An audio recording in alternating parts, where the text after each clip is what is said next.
sa morning, anong ibig sabihin nun? Di ba, nandun pa yung maganda mong magandang energy, yung malakas mong energy kasi nakapagpahinga ka, so maganda yung energy.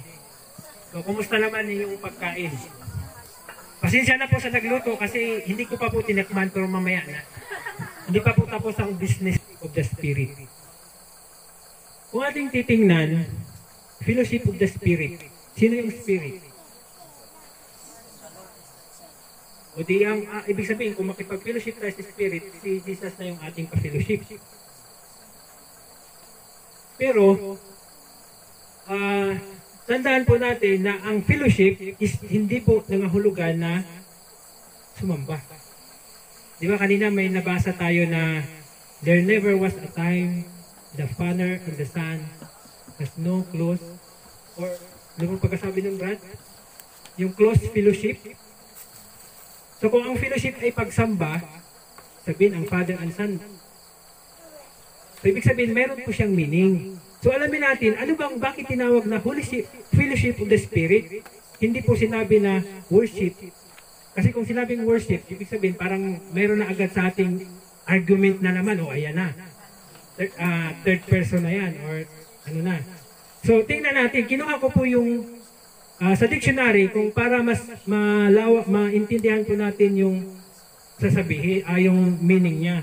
Sabi dito, fellowship, friendly association, especially with people who share one's interest.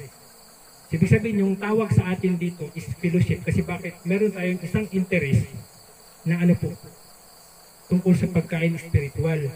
So, fellowship ang tawag doon. So, pwede pong mag-fellowship na hindi kailangan sumamba. So, baka misunderstood niyo ako. Sabi dito, similar, companionship, companionability, and sociability or comradeship. So, hindi po natin makita na ang fellowship is, ang meaning niya is worship. So, tingnan naman natin yung worship. Alam na, worship yan eh. So, the feeling or expression of reverence and adoration for deity. The worship of God. Similar, reverence, revering, worshiping, veneration. So another, showing reverence and adoration for a deity, honor with religious rites. So ibig sabihin, yung ating pagkanta, yung ating ginawa kanina na panalangin, so part po yun ng worshiping. Pero sa fellowship, pwede tayong makipag-fellowship, pero hindi kailangan yung kumakanta ka. Tatawagin siyang fellowship. Sa worship kasi, part yun yung mga ginagawa natin kanina. So, bakit ko po inano ito? Kasi para maintindihan po natin bakit siya sinabi na fellowship of the Spirit. Ano bang ibig sabihin nun sa fellowship? So, sabi niya, that which have been and heard declare, sa 1 John chapter 1:3, we unto you that ye also may have fellowship with us, and truly our fellowship, o sabi niya, that ye also may have fellowship with us. So kung ang pagsamba natin ay ang tinatawag na fellowship ay pagsamba, so paano pa tayo makipagsamba sa kanila na sila ay wala na? So fellowship is pakikipag-isa. Sabi ba dito, and truly our fellowship is with the Father and with His Son, Jesus Christ. So parang malabo, brada. Bigyan natin ng medyo malinaw-linaw. Sabi niya dito sa Council for the Church? Council for the Church, 207, paragraph 7. Sabi niya, man created for fellowship with God. So, paanong paraan? Can only and such fellowship find his real life and development, created to find in God his highest joy. He can find nothing else that which can quiet the cravings of the heart, can satisfy the hunger and thirst of the soul. So, paanong paraan ang gagawin yun para makipag-fellowship tayo sa Diyos? Sabi niya, he who with sincere and teachable spirit studies God's Word and seeking to comprehend its truths will be brought in touch with its author. So, pag nag-study ba tayo ng meron namang gumagawa nito na nag-study ka, pero bago ka nag-study, kumakanta ka. O siyempre nanalangin. So parang nandun din yung part ng worshiping. Pero yung pag-study pala, na hindi naman kinakailangan mong kumanta, nag-aaral ka lang ng salita. So, that is fellowship. Fellowship of the Spirit. Bakit? Kasi yung pinag-aaralan mo is Word of God. Ulitin ko ulit. Sabi niya, my Word is a Spirit and they are life. So, ibig sabihin, kung nag-aaral ka ng salita, you are fellowshipping with the Spirit. So, sabi niya, and except by His own choice, there is no limit to the possibilities of His development. So, wala palang limit yan kung gustuhin natin na matuto. So, tayo lang ang naglalagay ng limit kasi minsan sinasabi, hindi ko na kasi kaya yan, ba't? Kasi mataas na yan na level. Wala naman pong ipinanganak na mayroon talagang highest level ng kanyang intellect. Sabi niya nga, di ba, ang talent na binibigay sa atin is nadidevelop.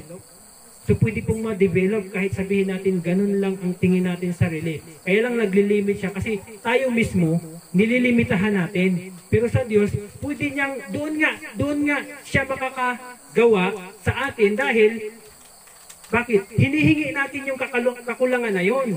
Pero kung dahil marami ka ng talent, siyempre kunti na lang kailangan mo. Lord, hindi ko alam ito. Yun na lang hingin mo. Pero kung marami sa'yo ay wala, hingin mo lahat, Lord, hindi ako marunong magsalita. Lord, yung pag-analyze, wala rin ako noon. So, hingin mo yun. Doon madidevelop tayo. So, tingnan natin kasunod. Sabi niya, when the believer in the fellowship of the Spirit can lay his hand upon truth itself and appropriate it, he eats the bread and that comes down from heaven. So paano siya nakipag-fellowship sa Spirit? Yung eating of bread is yung natanggap mong katotohanan, isinasabuhay mo, that is appropriating the truth na isabuhay mo. Kaya kahit hindi ka magaling, pero nabasa mo siya at isinasabuhay mo, yung buhay mo magiging mensahe na. So yung panahon pa lang na nandun ka sa bahay nyo, araw ng Sabat, naglalakad ka papunta sa kulungan. Magiging mensahe na nila yun eh. Na pagdating ng araw, ma-realize nila, uy, mayroon akong kapitbahay dati na sa isang araw ng Sabado, lagi yan pumupunta doon. So pag dumating na yung batas, patungkol sa araw ng pagsamba, ma-realize nila, tama pala yung kapitbahay namin na yun. Hahanapin niya. Ang problema, nandun na sa bundok. Paano pa nila hanapin? So yun ang magiging mensahe sa kanila. Pero may mga pagkakataon na bago mangyari yun, kasi makikita ng Panginoon, sincere naman yung, may nakita siya kasi maliban doon sa nakikita niya, maganda rin yung pakisama. Maayos yung pakisama. So, naging mensahe sa kanya yun. Nagkakaroon sa kanyang kaisipan na, ano kayang mayroon sa kanya? So yun yung magiging mensahe sa atin. Kaya malalaman nila, ikaw ba ay nakikipag-isa sa salita ng Diyos? Kasi nakikita nila na yung buhay mo ay gospel na agad, mensahe na agad. Kaya sana, wag dumating sa atin na yung parang, yung katanungan na, bintis siguro yan kasi makita natin ganito, ganyan.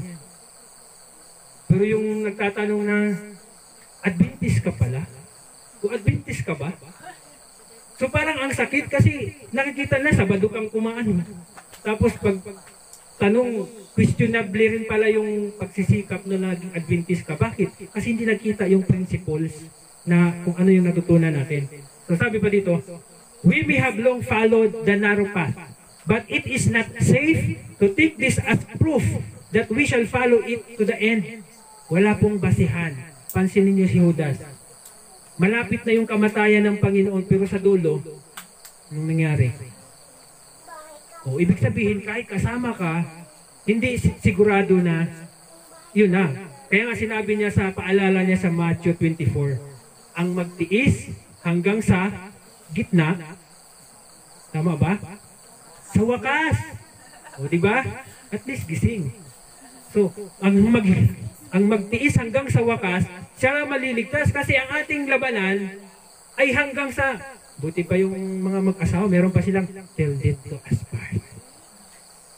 Ngayon kaya mong sabihin sa Lord, Lord, kahit sa death, hindi naman tayo ma-part sa Panginoon kasi darating yung time. Makakasama ka rin niya kasi sabi niya, kung saan ako, nandun ka rin. So yun sana ang nasain natin. Sabi niya, if we have walked with God in fellowship of the Spirit, it is because, so paano ang fellowship of the Spirit? It is because we have sought Him daily by faith. Hinahanap mo siya. Ang problema nga hindi na hinahanap. Kumbaga parang, inaano na, ito na yung pagkain. Bakit ayaw mo pa rin? Kasi hindi ko type yan Gusto ko yung napapanood ko na ano. So, yun pala ang sinasabi na fellowship of the Spirit is yung paghahanap mo ng salita ng Diyos na bilang kauhawan sa Kanya. Sabi pa dito, from 2 olive trees, the golden oil flowing through the golden pipes has been communicated to us.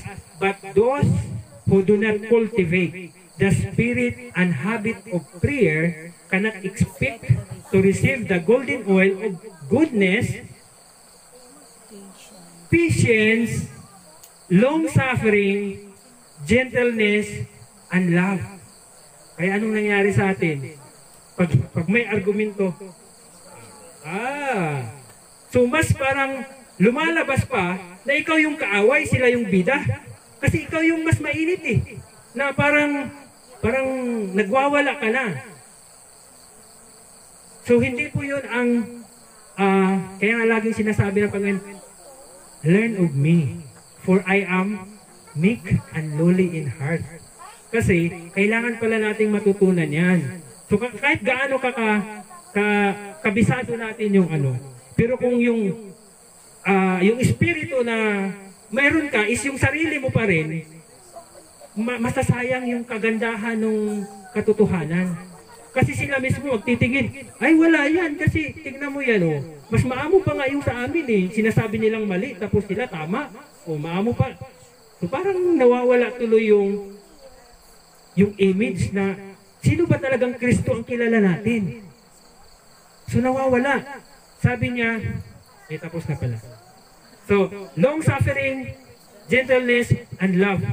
So tandaan po natin, kaya napakahalaga po talaga na isasabay natin yung diet, yung health reform.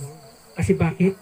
Sinasabi sa kasulatan na temperance in eating must be practiced before you can be a patient man. So ibig sabihin, mayroong pagtitingpi. Kasi ngayon, kung gusto, alam ko na masarap yung ulan. Binalita pa nga lang ni Sister Aiza, alam ko nang masarap Kaya lang, tiniis ko muna, hindi pa tapos Mawawala yung mutin. Baka mamaya, ito na yung magiging ma-overpower na ng kinain ko yung spiritual na bagay. So, napakahalaga po na mayroon tayong pagtitimpi. So, dito sabi niya, all our actions are affected by our, hindi ba apektado? Subukan nyo sa pamilya ninyo na yung pamilya ninyo ay yung parang hindi naman kasama ninyo o hindi sila sumasamba, mga unbelievers, yung gano'n. Tapos, sasabihin ninyo sa kanila na ito yung daan, ito yung katotohanan. Tapos pagdating doon, yung ugali po pa ay mas masama kaysa kanila. Or mas ma-high blood ka pa sa kanila. So sa tingin nyo, madadala nyo sila? Hindi po, mas mahirap po ang magiging natin yan. Kasi bakit? Sila mismo nakakita. Baka sasabihin sa atin, ikaw nga, panay ang samba mo. Parang wala mang pagbabagong nakikita. Paano pa kami? Kung sasamba kami, kung ganun lang din ang ugali namin, di wag na. So magiging ganun yung mensahe sa kanila.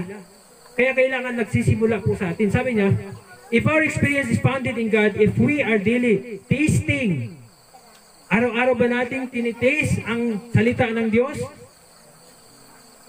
Baka sabi ko nga Load lang naman ang kulang natin. Meron na tayong umaga at saka gabi na devotional.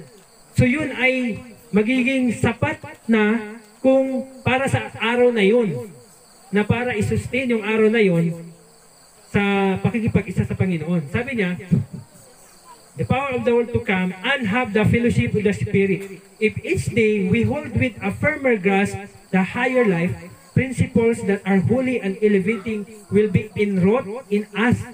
So, maano pala yun, mabubuo, mahahabi sa atin. And it will be as natural for us to seek purity and holiness. So, bakit kayo nandito? Bagamat parang tingin niyo imposible kayo makarating kasi, pero matagal matagal na yung, di ba, matagal naman ina-announce, o mayroon tayong competing sa na yan. So yung puso mo, dahil hangarin mo makarinig, madagdagan ang kaalaman mo, nandun na agad. Umapaw na yung hangarin mo. Bakit gusto mo yon? So dahil nakasanayan mo na pag-aralan ang salita niya. So nauuhaw ka dun. So doon sa ginawa natin, sabi niya, magiging natural na lang to seek a purity and holiness and separation from the world as it is for the angels of glory to execute the mission of love assigned them. Ano pala ang kalagahan ano pala ang trabaho ng angel? Bakit niya sinabi, as it is for the angels of glory to execute the mission of love assigned them. Bakit pala kung inassign sa kanila yung utos? Hindi tulad ng ako na naman, bakit si ate na dapat? Hindi tulad po ng tao na maraming reklamo. Tapos, Brad, ikaw muna mag-preside. Presider na naman. Eh kung maliit pa nga lang, preside, sabihin natin, kasi ang pag-preside, wag niyo po sabihin natin, maliit na bagay yan. Kasi bakit? Part kayo ng pagsamba. Nire-record ng anghel kung paano mo ginaganap kung sa tingin mong maliit na bagay yan, pero hindi magaganap ang pagsamba kung walang presider. Sino mag-a-announce nung pagkakasunod-sunod? Walang maayos na flow. Kaya wag niyo pong nilalang lang or wag niyong maliitin yan. Sabihin natin, opening prayer na naman ako. Hindi mo ba alam na nakikisa ang buong kongregasyon sa iyo sa panalangin? So yun po ang kailangan nating i-improve. Kasi paano ka pagkatiwalaan ng Diyos kung sa tingin mong maliit na bagay na yan ay hindi mo magagawa yung pinakamagaling mong performance. So, yun po dapat ang magiging natin. Sabi niya, each day we hold a firmer grasp higher life principles that are holy and elevating in us.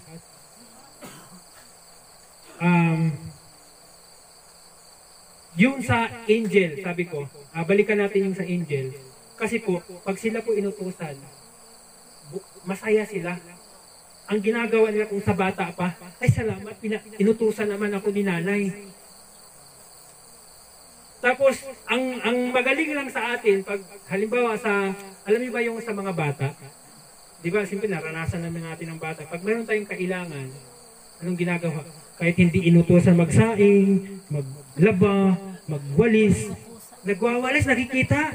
Nakikita ni nanay. Uy, pag naman ang anak ko Sige anak, mamaya, dagdagan ko yung baon mo. Okay lang, ginaganon mo. Tayo, hingi lang tayo ng hingi sa Panginoon. Wala naman tayong inaayos. Wala naman tayong sinisikap na, Lord, gusto ko sana itong maging ganito. So, gusto kong sumunod sa iyo. Pero sa sarili natin, pinipili natin yung ating kasiyahan. Yung ating gusto. So, doon po, doon sa kalagayan ng mga anghel, matuwa sila. Natuwa sila, katuwaan nila ang gawin ang anumang pinag-uutos. Alam nyo ba yung kahit sa mga lang, ito sa tao lang naman, sa presidente, pag meron siyang bodyguard, pag sinabi, sige, puntahan mo siya, nakakandara pa agad niya magpunta doon. Pero sino nagutos? Presidente, tao lang yan Pero pag ang Diyos natin mag-utos.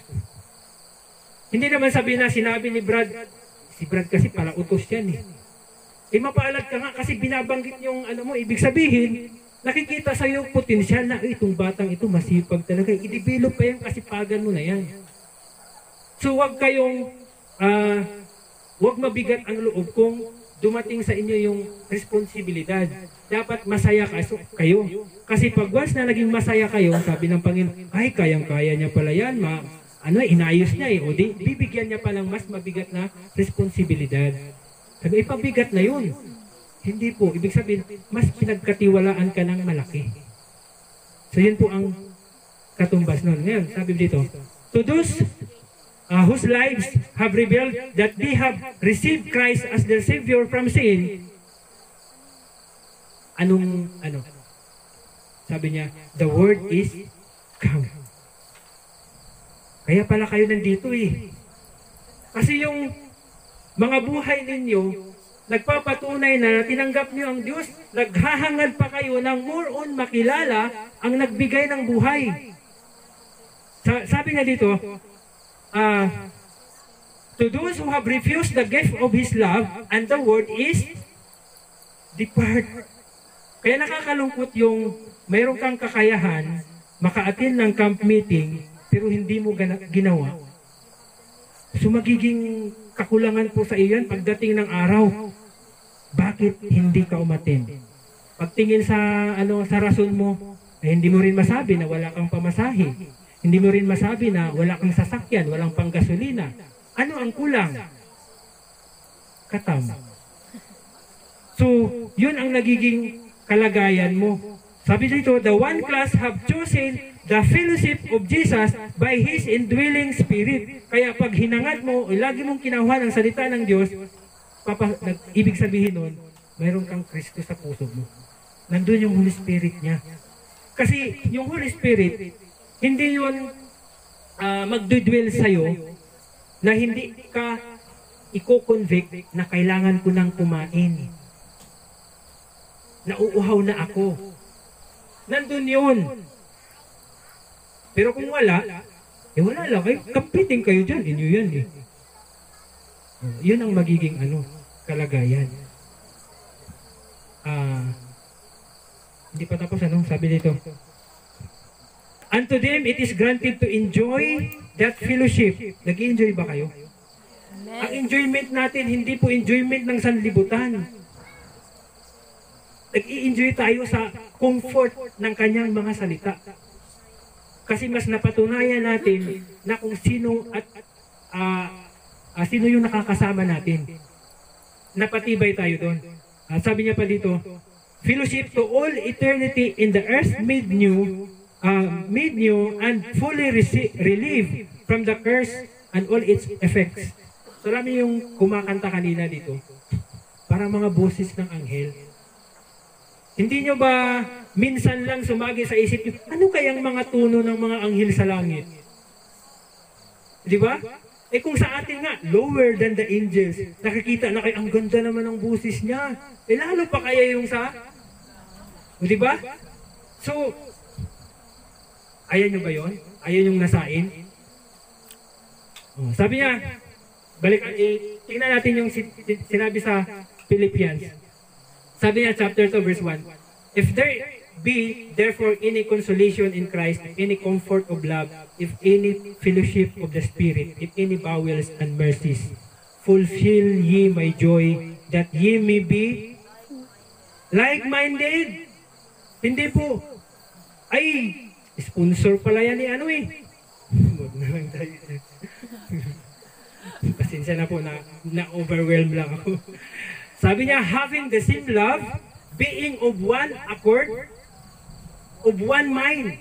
So kung ang ating mind is, sabi nga, let this mind be in me, like, katulad din ng ating Panginoon Kristo. Kung paano siya nakikipag-isa sa Ama, ganun din pala dapat ang gusto niya sa mga tagasunod niya. Tapos tayo, bahala kayo dyan, inyo yan sa amin dito. At least, naramdaman din namin. So ganun ba ang gusto ng Diyos? Sa tingin nyo, kung mayroon kayong dalawang anak, tapos makikita nyo magkahiwalay ang kanilang pinaggustuhan, tapos nag-aaway-aaway pa, matutuwa kayo? Tapos pareho mo naman silang anak. Kahit nga anak sa labas minamahal mo pa rin. O di ba kay brother, ano? Oo. Walang higit na pagmamahal sa tao na yung katulad ng pagmamahal ng anak. Yung pagmamahal ng magulang. Kasi iba po ang magulang. Ang pagmamahalan po ng magulang ang kinukumpara sa pagmamahal ng Diyos. Sabi niya, kaya bang iwanan ng nanay ang pinapasuso niyang anak? Kasi yun ang pinakamataas na pagmamahal ng tao, yun sa magulang. Pero sabi ng Diyos, kaya niya, pero ako hindi. So mas mataas ang sa Diyos. Kaya ibig sabihin, so balik tayo dito, sabi niya, let nothing be done through strife or vainglory, but in lowliness of mind, that it esteem other. Ay hindi Brad, ako nauna sa iyo eh. Kamu, puti na nga eh. Paano natin ipapakita na we esteem other better than themselves? Kung laging gusto mo na ikaw yung kinikilala. Alam niyo ba kung yung mga tao na gustong magpakilala sa kanilang sarili, anong sabi ng Panginoon? Hayaan niyo ang Panginoon magsalita o siya ang kikilos na tinataas ka niya. Hindi ikaw. Hayaan niyo sila na makita nila yung nakikita nila sa iyo. At ang Panginoon magsasabi niya na ikaw yun. Pero kung tayo mismo, hinahangad natin yan. So pagdating sa mga maraming mga ginagawa nating pagtatanggol sa katotohanan, so dahil ikaw ay matagal na sa pananampalataya, so yun ang magiging kondisyon mo lagi. Kaya pag nakita mo na parang mayroong maapaw sa'yo, eh, siyempre anong magiging gagawin mo? Hindi ka magpapatalo kasi kailangan ikaw yung nasa taas. Pero kung marunong ka, katulad ng binanggit kanina, hindi po kasalanan na sabihin na, sige Brad, pag-aaralan ko yan. At least tinanggap mo na, yung kakulangan mo na yon. O di, pupunta ka naman sa source, Lord, hindi ko pa pala alam to. O di yun naman ang ihahayag sa'yo ng Panginoon. Na ito anak, diniskas na yan ng karaan, kaya lang tulog ka. Ayan pala ang masakit doon. So, sa last verse, sabi niya, look not every man on his own things, but every man also on the other things. So parang nangyari kasi, minsan, ginagawa nating pattern yung sarili. Alam niyo yung may nagkwento sa akin? Alam niyo ba nung time na pumasok ako dito, nag full time ako, tapatan tayo, kumakain pa ako ng isda. Pero ang tanong, may nagturo ba sa akin? Walang nagturo sa akin nung time na ang kagandahan din noon, kahit may mga taong nakaalam noon na kumakain pa ako noon, hindi siya naging prejudice sa akin. Hinayaan nilang maihayag sa akin ng Panginoon. So nung mabasa ko na yung mga tumatanggap pala ng ikapo, ay hindi karapat-dapat. O totally, hindi sila kumakain ng flesh. So nung marinig ko yun, parang gumuhit. Sabi ko, ang tagal ko na palang. Pero yung kagandahan ng loob ng Panginoon. Kasi may mga nakakasama na akong mga tao na hindi nagiging masakit ang kanilang turing sa akin. Na dahil ganun ang kalagayan ko ay hindi kayo ba? Mga ano pa kayo? So marami po sa ganyan na imbis na parang i-uplift natin sila, dinadown pa natin. Kasi bakit? Nakikita natin na tinitingnan natin ating sarili kasi ito na yung nataas natin. Sila mababa pa rin. So paano natin i-apply ito? Look not every man on his own things, but every man also on the things of others. Tuloy po tayo. Pag 10 minutes na lang ha. Kasi bahala na si Brad. He is high priest and mediator in the sanctuary above, yet he walks up and down in the midst of the churches on the earth. So ibig sabihin, kung tutusin, di ba? Napaka yung pag-ibig ng Diyos sa atin. Kung tutusin, pwede naman niyang gawin sana na, o sige Ama, kasi ako busy na dito sa pagre-review ng buhay ng mga namatay, ng mga matuwid, yung nasa sa baba, magpadala ka na lang doon ng iba. Sila na lang ang doon, mag-comfort. Pero ang ginawa ng Panginoon, siya pa din. Yung presence niya. Di ba, ganun niya kamahal yung mga tagasunod niya. Oh. Sa John 14:23, sabi niya, Jesus answered and said unto him, If a man love me, he will keep my words, and my Father will love him, and we will come unto him, and make our abode with him. So sino pala ang kasama na nandun sa Holy Spirit? Di ba natin kanina, si Jesus Christ lang. Pero saan ba nanggaling yung source? From the Father. From the source of life. So, ibig sabihin, kung galing sa Kanya yun, kaya hindi mo pwedeng sabihin na kinuha kasi sa tadyang si Iba. So si Iba, ibang na yan. Part nga yun ng kanyang katawan Paano maiiba?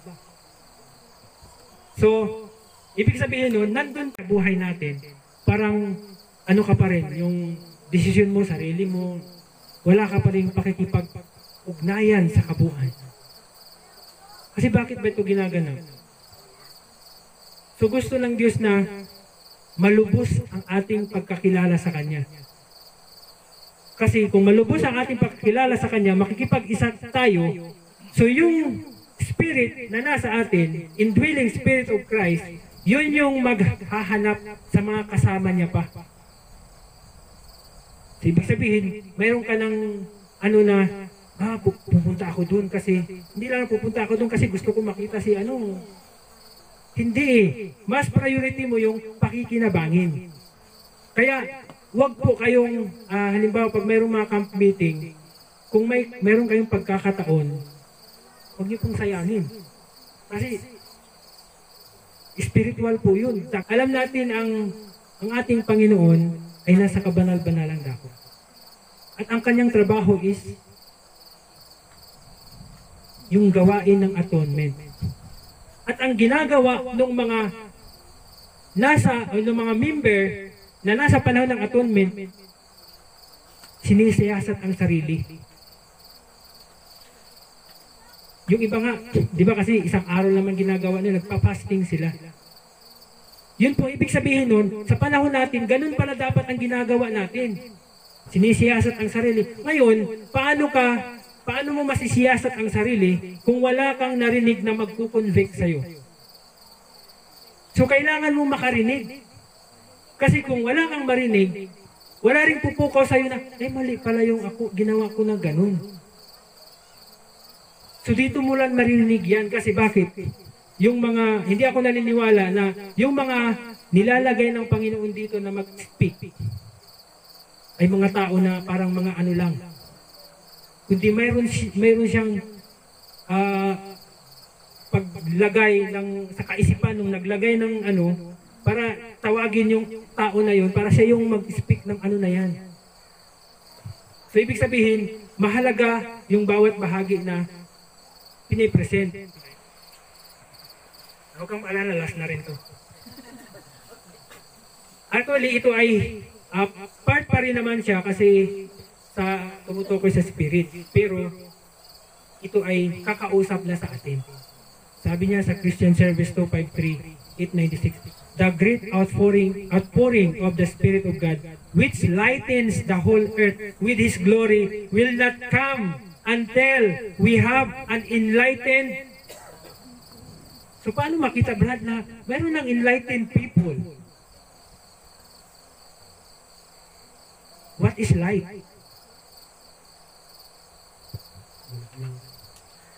Ano yung light? Let your light so shine before men that they may see your good works and glorify your Father. Hindi lang naman sa works yung nag-glorify sa Diyos. Dapat sa mga ginagawa natin, sabi, by your eating, by your drinking, anything na ginagawa mo, nag-glorify ang Diyos. So, yun po yung enlightened people. That, sabi niya, that know by experience what means to be laborers together with God. Kasi kung hindi po sinusukat dito na, si ano na yan, kasi mahaba ng experience niyan. Ano bang purpose? Bakit kailangan ng Panginoon ng experience? Kasi ano yung sinabi sa Matthew 24:14. And this gospel of the kingdom shall be preached into all the world to be a witness. Mag-preach ka ng gospel. Tapos, paano itong gospel na ito maging witness sa'yo? Kung ikaw mismo sa sarili mo, hindi mo mapatunayan na kasama ko ba ang Panginoon? Kasi parang ang buhay ko paliko-liko pa rin eh. So anong i-witness mo doon sa pagbibigay mo ng gospel? Sasabihin mo, ako, tinanggap ko itong katotohanan, pero yung buhay ko ganun-ganun lang din. So kailangan meron kang witness. Yung sarili mo mismo na naramdaman mo na sa buhay mo, mayroong experience doon na pinanghawakan mo na ang Diyos ay kasama ko. Ang Panginoon ay kasama ko sa pamagitan ng kanyang banal na Espiritu. So yun po ang magiging witness. Sabi niya, by experience, what means to be laborers together with God, mission to the service of Christ. God will recognize the fact by an outpouring of the Spirit without, meron naman pala without mission. Tapos tayo parang ang hinihiling natin, Lord, kahit ambun lang. Kahit nga ambun, malaking bagay na yun. Paano ka ambunan? May camp meeting, ay bahala yan sila dyan. Ibinibigay na nga yung ambun sa pamagitan ng mga ganito kasi, bakit? Naririnig nyo ba ito sa ano? Kasi sabi nga, ang mensahe natin, unpopular ngayon pa.